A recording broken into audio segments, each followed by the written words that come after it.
2023 December 9 నాడు చాలైన మహాలక్ష్మి పథకం కింద ఇప్పటి వరకు 200 కోట్ల ప్రయాణాలు చేసిందట. అంటే దగ్గర ఒక్కో మహిళ 100 మాటలకు మీదనే ప్రయాణాలు చేసిందన్నట్టు. ఇక ఈ ప్రయాణాల విలువ 6,680 కోట్ల రూపాయలుంటదట. అంటే ఈ లెక్కన తెలంగాణ మహిళలంతా కలిసి 6,680 కోట్ల రూపాయలు ఆదా చేసుకున్నారన్నట్టు. అందుకే ఇవాళ తెలంగాణలోన్న 97 ఆర్టీసీ డిపోలు, 341 బస్ స్టేషన్ల సంబరాలు చేసిండ్రు.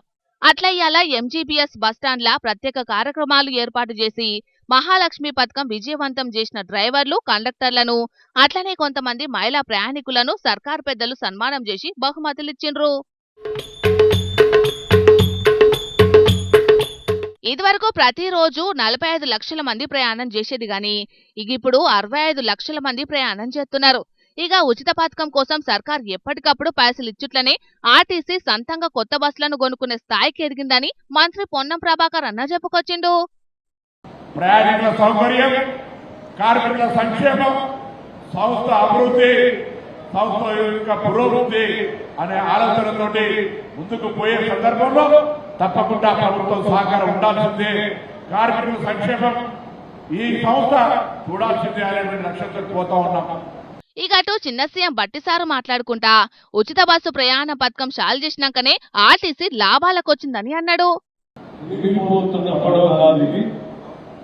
ఆర్థికంగా బలంగా తయారవుతున్న అత్యంత ప్రభుత్వ రంగ సంస్థ రాష్ట్రానికి సంబంధించి ఇది కేవలం మహాలక్ష్మి ఉచిత ప్రయాణం మహిళల కోసం తీసుకున్నటువంటి పథకం ద్వారానే ఈ ఆర్టీసీ స్థాయికి ఎదిగింది. కాబట్టి ఆర్టీసీ సిబ్బంది అందరూ ప్రభుత్వానికి ధన్యవాదాలు తెలియజేస్తామని చెప్పారు.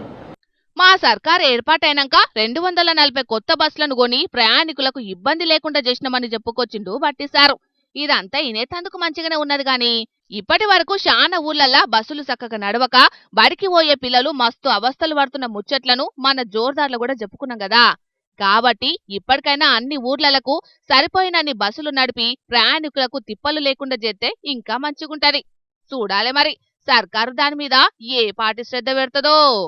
ముఖ్యంగా మహిళలందరూ కూడా బాగా మనకు ప్రోత్సహించారు. వాళ్ళందరూ కూడా పేరుగా ధన్యవాదాలు తెలుపుతూ వచ్చే రోజు కూడా ఇంకా ఎక్కువ బస్సెస్ రాబోతున్నాం. సో అందుకు మీరందరూ కూడా సురక్షితంగా, సంతోషంగా మీరందరూ కూడా మా బస్సులో ప్రయాణం చేయాలని చెప్పి అందరికీ కూడా కోరుతున్నాను.